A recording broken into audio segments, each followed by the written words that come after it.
Alex White, otherwise known as Uncle Al. And I'm Catherine Knowlton, and we are both professors in the Dairy Science Department at Virginia Tech. And we are here to talk cows. So KFK, I know you like to talk about cows. What cows are on your mind this week? Uncle Al, I have two really good cows on my mind this week. The first one is behind us. This is Cruzy's Vision Judy. Judy is a beautiful brown Swiss cow. She is owned by Fairdale Farm LLC in Owenton, Kentucky. You might know Fairdale Farm by our former student, Joe Sparrow. Well, I had Joe in my class. I taught him some finance. Well, it seems to have done Joe good. Joe was a little bit of a wild man in college, but he has settled down and is doing just super. And his cow, this Cruzy's Vision Judy cow, was grand champion at the Southeastern National Brown Swiss Show this last weekend in Louisville, Kentucky. We are super proud of Joe, and that is one of the cows that is on my mind. KFK, what other cows are you thinking about this week? There is one other cow on my mind, and you will be surprised to learn that it's a Jersey. Stop it. I know, right? Top Line Tequila Champagne. She was the first place fall calf and the reserve junior champion at the All-American Junior Jersey Show this past weekend in Louisville. And you know what makes Champagne really cool? She's owned by one of our favorite students, Miss Carly Shaw. You mean Lois? Yes, Unsound Lois owns this beautiful heifer, and we are super proud of her for doing so well this year. Lois was on judging team this past fall, and Jerseys have always been her best breed. Congratulations, Lois. Excuse me. Congratulations, Carly Shaw and Joe Sparrow. Uncle Al, you have got an awful lot of dairy knowledge packed in that cranium of yours, and nothing standing between us and it. Will you share more facts with us? Well, there's not much hair standing between my cranium and the outside world, if that's what you're saying, KFK. Why would I say that? I don't know. But you know, seeing Peyton Manning on the table there makes me think of something. What's that, Uncle Al? So, audience, what do you think the NFL and KFK's brain both have in common? I don't think they know, Uncle Al. They're both full of jerseys.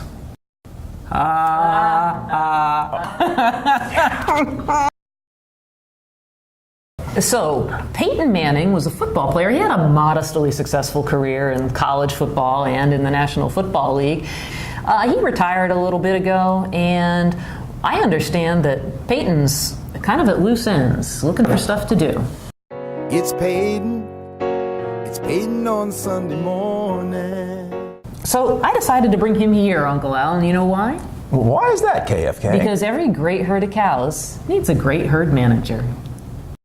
It's Peyton on Sunday morning. So, Uncle Al, for an ag economist, you sure have learned an awful lot about cows over the years. I sure have. What have you learned recently? I learned the top 3 milk-producing states in the United States. Oh. I'm going to quiz you, KFK. Okay. Do you know who are the top 3 producing states? Do indeed. California would be number 1. That would be correct. Ding, ding, ding, ding. Wisconsin is number 2. Yes, that would be correct. And I'm going with New York for number 3. Would you care to reconsider that one? Texas.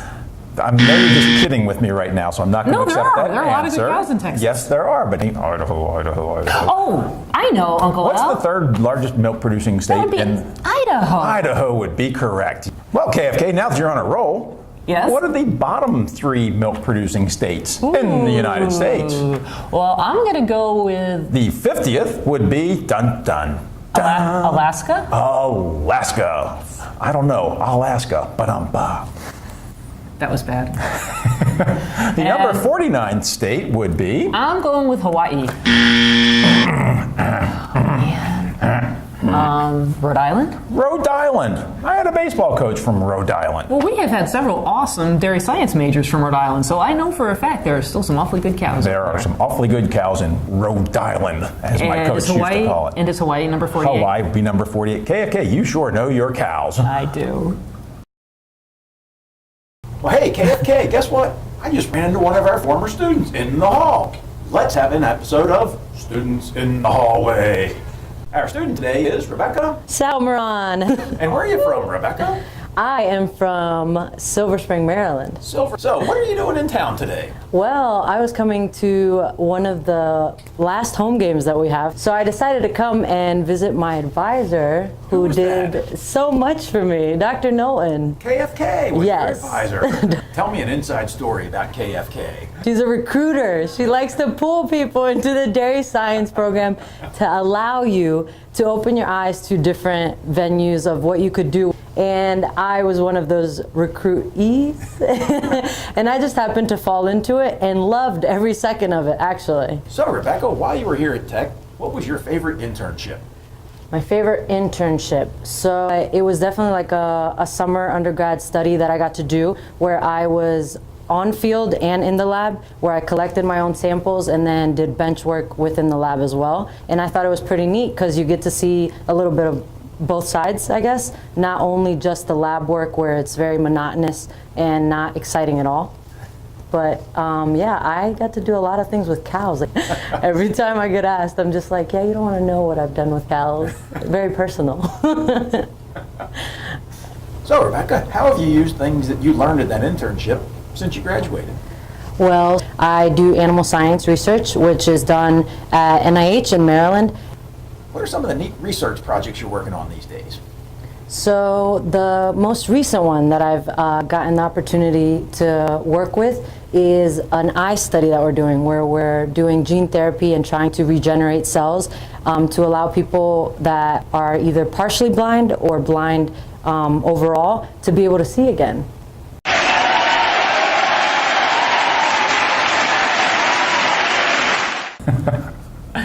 Well, Uncle Al, you have probably noticed that our herd is expanding. I sure have. Why are they expanding? I'll bet you know why. Yeah, I do. It's all about economics, isn't it?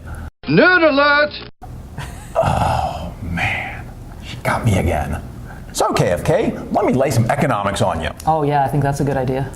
One of the biggest killers of most businesses, especially farms, is idle assets. Having assets that just aren't earning for you. The reason for this is they have what we call fixed costs. As Rebecca, our student in the hallway segment, would have remembered, we call them DITIS. DITIS? Depreciation, interest, taxes, insurance, and shelter expenses. Ah, DITIS. Keep going. You're faking being interested, I can just tell. No, not me. But with these things, we have these fixed costs. We have them whether we produce a little bit or a lot. So what a lot of producers try to do is expand their production. By having more cows and producing more milk with the same amount of assets, we're spreading those fixed costs over a larger amount of milk and with their existing assets to try and lower their fixed cost per unit of milk. This lowers their cost of production and gives them more opportunity to try and make some profits.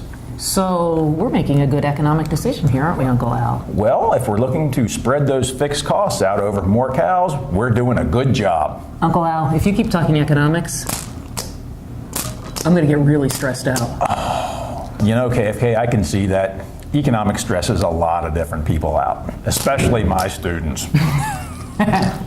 So, KFK, what's cow-related that's coming up in your world soon? Well, Uncle Al, coming up here December 3rd is our departmental open house. And this is an event for high school students and potential transfer students to visit campus and to learn about the opportunities in the dairy science department at Virginia Tech. What are they going to do while they're here on campus? We have got a great program put together.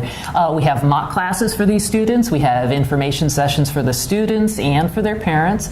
And most important, we have a bunch of students that are going to be giving these kids campus tours. They're going to take them down to our dairy center and show them around down here.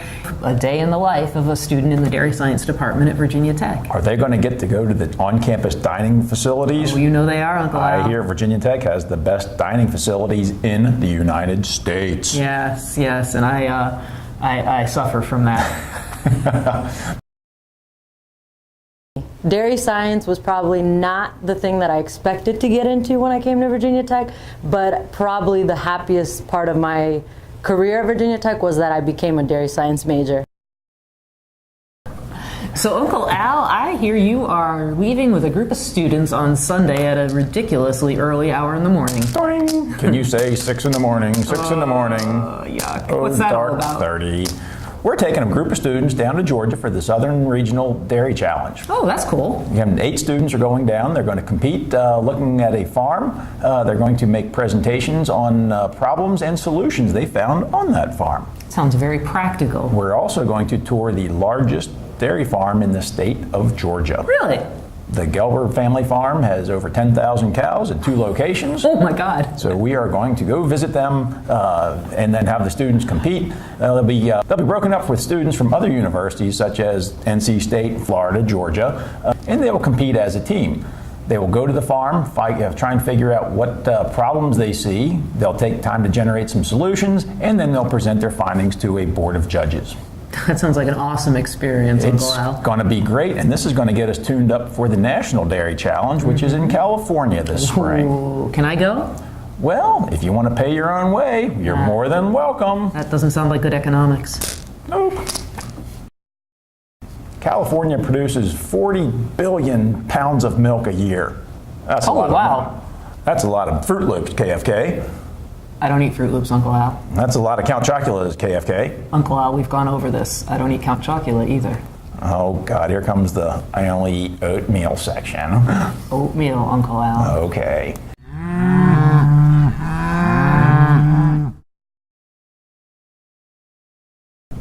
So giving us a...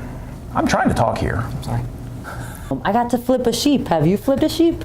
Crap, son of a... He was never on judging team. Yeah, All right, we can wing it. we can wait. So, KFK, why is Peyton sitting there? Hey, you know, I paid to go see him play once. You did not. But he got injured. He could only play for 3 quarters. You know what I needed? What's that? I needed a quarterback. Oh. That was horrible. Yeah, that was bad.